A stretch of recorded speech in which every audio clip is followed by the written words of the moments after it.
Halo semuanya, perkenalkan kami dari kelompok 9. Kami ingin menampilkan hasil video kami yang bertema eksternalitas dan barang pabrik. Sebelumnya, perkenalkan nama saya Dewi Kanazal dan rekan saya Dina Syarisa. Saya Devita Sari. Selamat menonton. Baiklah, yang pertama saya ingin menjelaskan eksternalitas. Apa itu eksternalitas? Eksternalitas yaitu efek samping dari aktivitas ekonomi yang tidak dihitung dalam biaya dan manfaatnya, dan bisa terjadi di antara produsen konsumen dan juga keduanya sekaligus. Nah, eksternalitas terbagi menjadi dua, yaitu eksternalitas negatif dan eksternalitas positif. Nah, eksternalitas negatif yaitu kerugian akibat aktivitas produksi atau konsumsi yang tidak membebani atau mempengaruhi pihak lain tanpa adanya kompensasi. Nah, bisa kita lihat pada kurva eksternalitas negatif. Pada gambar A, biaya sosial marginal (MSC) lebih tinggi ketimbang biaya marginal atau MC. Selisihnya merupakan biaya marginal eksternal atau MEC. Nah, pada gambar A ini perusahaan yang memaksimalkan laba produksi pada Q1 di mana harga yang sama dengan MC atau biaya marginal. Nah, output yang efisien adalah Q bintang dengan harga yang sama dengan MSC atau biaya sosial marginal. Nah, berikutnya pada gambar B ini, output kompetitif industri adalah Q1 pada perpotongan kurva industri, MC, aksen, dan permintaan. Nah, akan tetapi output yang efisien pada Q bintang lebih rendah, yaitu pada perpotongan kurva permintaan dan biaya sosial marginal atau MSC. Nah, selanjutnya ada eksternalitas positif. Apa itu eksternalitas positif? Eksternalitas positif adalah suatu kegiatan ekonomi atau produksi yang dirasakan manfaatnya oleh pihak ketiga yang tidak terlibat dalam transaksi tersebut. Nah, terdapat pada kurva ini, ketika manfaat sosial marginal atau MSB lebih besar daripada manfaat marginal D.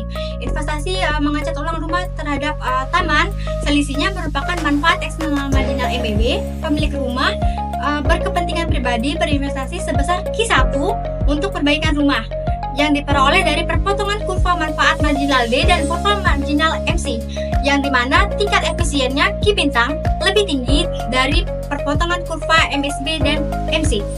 Nah, selanjutnya ada cara mengoreksi kegagalan pasar. Dalam konteks industri yang biasa dilakukan oleh perusahaan berproduksi tetap dengan mengurangi produksi dan menerapkan pajak output sebagai solusi. Lalu contohnya seperti menambah scrubber atau penyaring pada dalam cerobong asap untuk mengurangi emisi pabrik. Nah, cara kedua yaitu cara kadar emisi pabrik yang menyamakan biaya eksternal yaitu emisi MEC dengan manfaat yang didapat oleh biaya pengurangan polusi atau MCA, kadar emisi yang efisien sebesar 12 unit untuk berada pada E bintang. Nah, ada kurva emisi yaitu menunjukkan hubungan antara tingkat emisi dan biaya. Semakin tinggi emisi, semakin tinggi biaya eksternalitas marginalnya. Nah, selanjutnya ada standar emisi, yaitu aturan batas polutan yang boleh dihasilkan oleh perusahaan, dan jika melanggar, perusahaan bisa dikenakan denda ataupun pidana. Selanjutnya ada pungutan emisi, yaitu biaya dikarenakan untuk setiap unit emisi. Perusahaan bisa memilih untuk mengurangi emisi atau membayarnya. Berikutnya ada kurva standar dan pungutan. Kadar emisi yang efisien pada E bintang dapat dicapai melalui pungutan emisi atau pembentukan standar emisi. Karena mengalami pemungutan sebesar $3 per unit emisi, sehingga titik di mana pemungutan tersebut sama dengan biaya marginal pengurangan emisi. Pengurangan kadar emisi yang sama dapat dilakukan melalui pemberlakuan standar emisi sehingga 12 unit.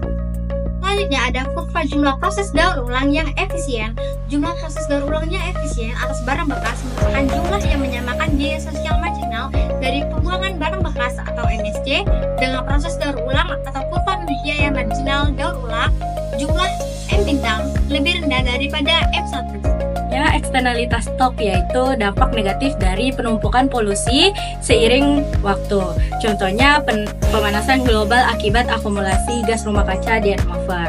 Nah, eksternalitas aliran yaitu dampak langsung dari polusi segera terasa. Contohnya pencemaran udara dari asap pabrik. Nah, perbandingan waktu dampak antara eksternalitas stok dan aliran, kalau stok menunjukkan dampak jangka panjang, sedangkan aliran memberikan dampak segera. Selanjutnya yaitu eksternalitas dan hak milik. Hak milik dalam eksternalitas yaitu hak legal atau sosial yang diberikan kepada individu untuk menggunakan, mengendalikan, atau menikmati aktivitas yang dapat menghasilkan dampak eksternal, baik itu dampak positif maupun negatif terhadap pihak lain yang tidak terlibat langsung dalam transaksi atau kegiatan tersebut. Adanya tawar-menawar dan efisiensi ekonomi dalam hak milik dan eksternalitas tentunya berperan penting pada proses di mana pihak-pihak yang terlibat dalam eksternalitas dapat bernegosiasi untuk mencapai hasil yang efisien secara ekonomi. Efisiensi ekonomi dapat tercapai jika intervensi pemerintah terkait eksternalitas hanya memberikan pengaruh minimal terhadap pihak-pihak yang memiliki hak milik. Sebagian pihak-pihak yang terlibat dalam negosiasi ini sering menggunakan taktik tertentu untuk memaksimalkan keuntungan mereka, seperti memberikan informasi yang tidak lengkap atau melakukan bluffing. Namun, strategi yang berlebihan dapat menghambat proses negosiasi dan mengurangi efisiensi. Adapun solusi dan tuntutan ganti rugi ketika situasi terjadinya eksternalitas pihak yang dirugikan dapat mengajukan tuntutan hukum. Hal tersebut memungkinkan terjadinya pihak yang dirugikan untuk menuntut kompensasi. Dapat juga berfungsi sebagai intensif bagi pelaku untuk menginternalisasi biaya eksternal dan dapat dengan membantu menegakkan hak milik dan mencegah pelanggaran. Selanjutnya, sumber daya milik bersama, yaitu sumber daya yang tersedia untuk semua orang dan tidak dimiliki secara pribadi. Namun, sumber daya ini seringkali mengalami masalah seperti penggunaan yang berlebihan dan pemeliharaannya yang kurang. Adapun contoh kurvanya sebagai berikut. Ketika suatu sumber daya tangkapan ikan milik bersama dapat dijangkau oleh semua orang, maka sumber daya tersebut akan digunakan hingga titik F1, di mana biaya pribadinya sama dengan pendapatan tambahan yang dihasilkan. Namun, ini melebihi tingkat efisien pada titik F bintang, di mana biaya sosial marginal penggunaan sumber daya tersebut sama dengan manfaat marginalnya. Selanjutnya, ada barang pabrik, yaitu jenis barang atau layanan yang ketika disediakan dapat digunakan oleh semua orang,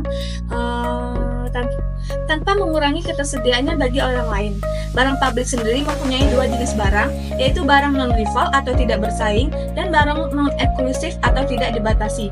Untuk barang non-rival, yaitu barang dengan biaya marginal penyediaannya bagi satu konsumen tambahan adalah 0, atau juga yang berarti penggunaan suatu barang atau jasa oleh seseorang tidak akan mengurangi kesempatan orang lain untuk menggunakannya.